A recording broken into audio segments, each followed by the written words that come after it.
Okay, Robert Clarence Dunbar, May 23rd, 1908, Opelousas, Louisiana, U.S.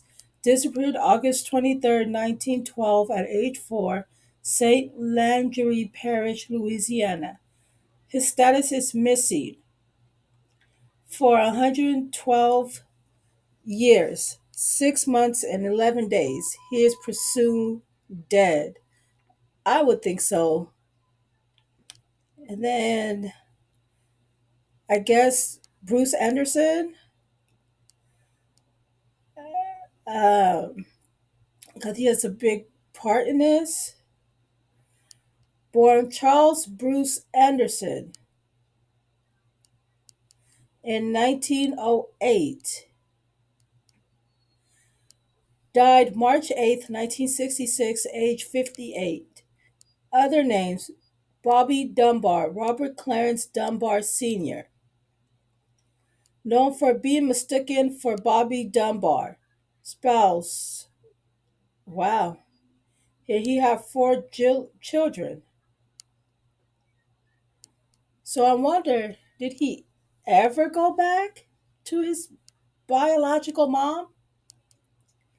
Bobby Dunbar was an American boy whose disappearance at the age of 4 and apparent return were widely reported in the newspapers across the United States in 1912 and 1913. After 8 months of nationwide searching, investigators believe that they have found the child in Mississippi in the hands of William Contrell Waters of Barnesville, North Carolina. Dunbar's parents claimed the boy as their missing son. However, both Waters and a woman named Julia Anderson insisted that the boy with him was Anderson's son Bruce. Anderson could not afford a lawyer, and the court eventually ruled in favor of Dunbar's. The Dunbars retained custody of the child, who proceeded to live out the remainder of his life as Bobby.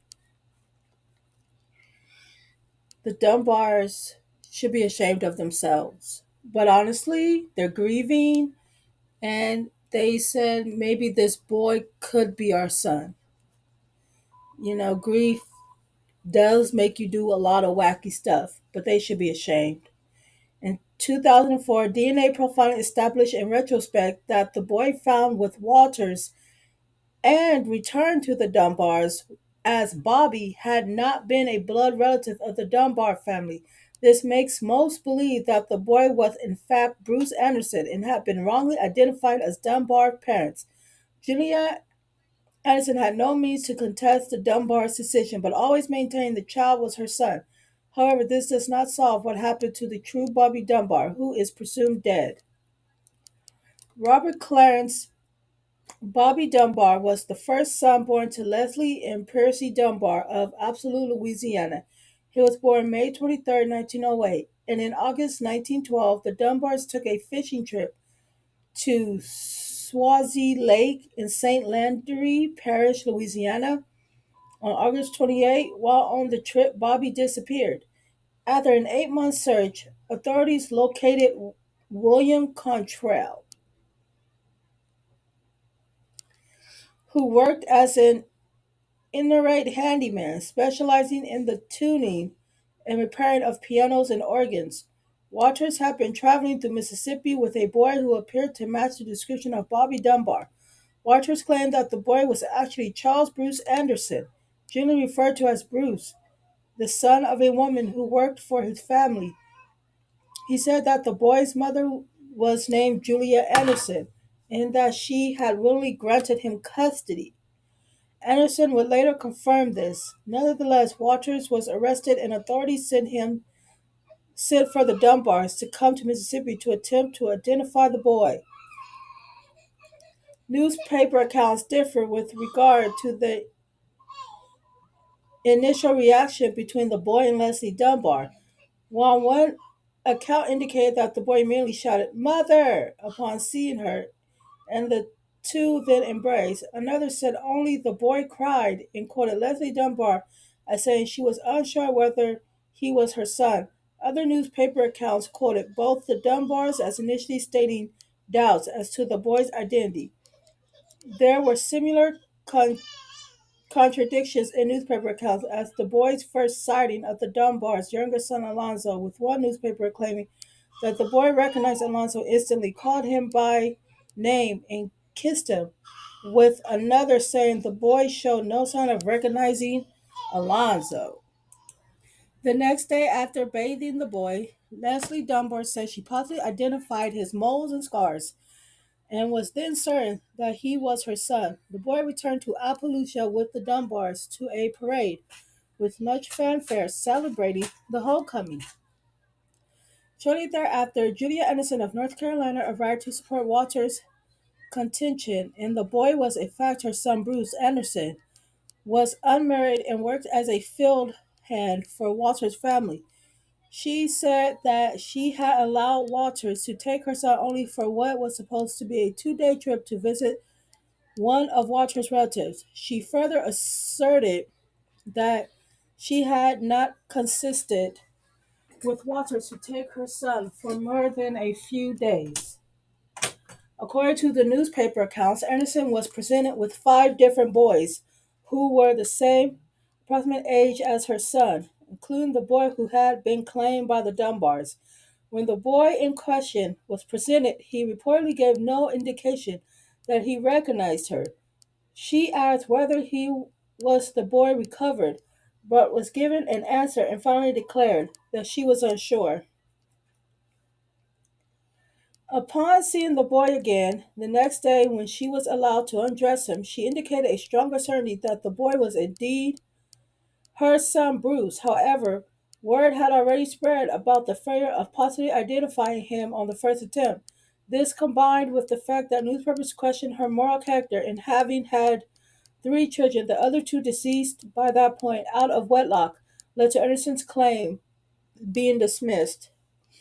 With no money to sustain a long court battle, Anderson returned home to North Carolina. She later returned to Louisiana for Walter's kidnapping trial to attest to his innocence and push for the court to determine that the boy was her son. At the trial, she became acquainted with the residents of the town of Polarville, Mississippi, many of who had also become Walter's innocents.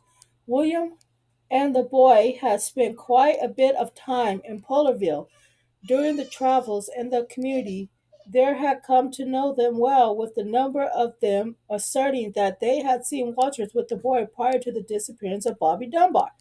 Despite their testimony, the court reached to determine that the boy was in fact Bobby Dunbar. Walters was extra- extradited from Mississippi to Louisiana for trial.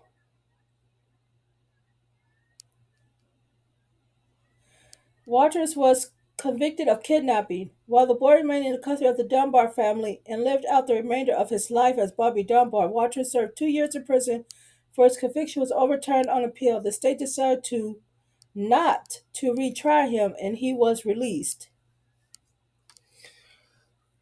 Yo, the Dunbars and the judge were wrong for taking that lady's son like that, but whatever. After the trial, the people of Polarville welcomed Anderson, and she became a new life there, eventually marrying and having 7 children. According to her descendants, she became a devout Christian, helped found a church, and served as a nurse and midwife to the small community. Although her children indicated that her life was a happy one after settling in Polarville, they said that she nonetheless spoke often of her lost son and that their family always regarded him as having been kidnapped by the Dunbars. She died on February 4th, 1940, and is buried in Forest Creek Cemetery in Polarville.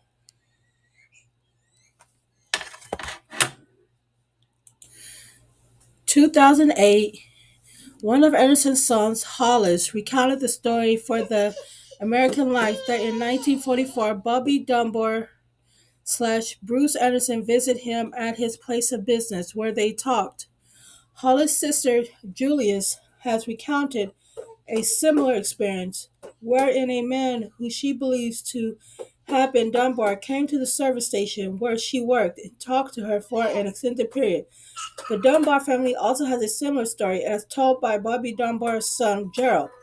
The family was returning home from a trip and passed through Polarville when Dunbar said, "Those are the people that came to pick me up from."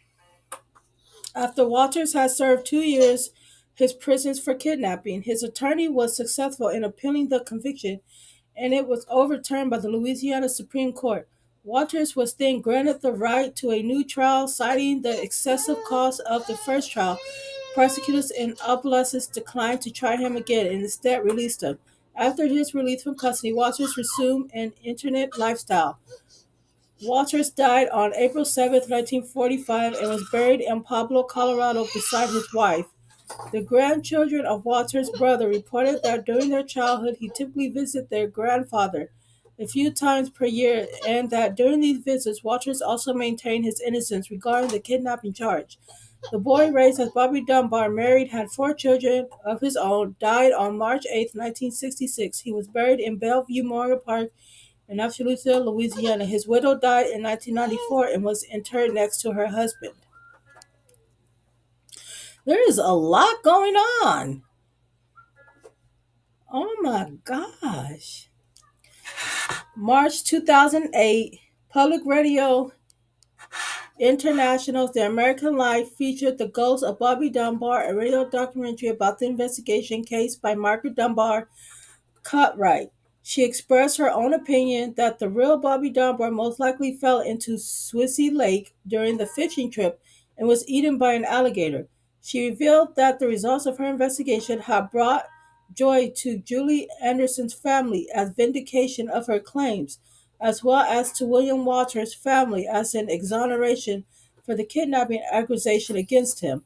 She also said that her findings had sworn discord within her own family, as the majority of her grandfather's children and grandchildren considered themselves to be members of the Dunbar family, cherished their existing family relationships, and were resentful of Cutright, both for having divulged into the matter, for not bringing it back into the public eye.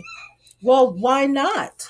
Why not expose the lies that your great grandmother did, that this judge did? Why not? Kudos to you, girl. You deserve all the praise. But who still knows what happened? We really don't know what happened to the real Bobby Dunbar. We don't know. Nobody was there. So who knows that this lady's claims are true or not? We don't know. Well, it's just a so sad story for Julia Anderson.